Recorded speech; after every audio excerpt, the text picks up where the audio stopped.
In this video, we're looking at the volume of a sphere, and the volume of the sphere is given by this formula here.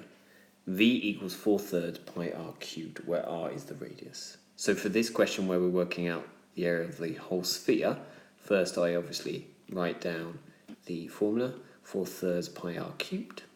Subbing the values I know, 4/3 pi times 3.6 cubed.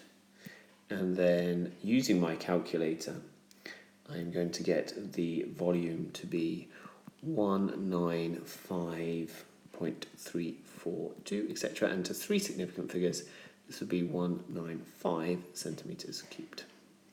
Now, second example is a hemisphere. I've only got half a sphere. So my formula for this would be V equals a half times 4/3 pi r cubed.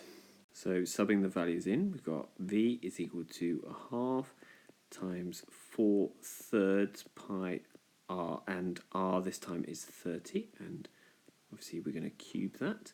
Put that into our calculator, we're going to get 56,548.66 ... So to three significant figures, that would be 56,500 centimeters cubed.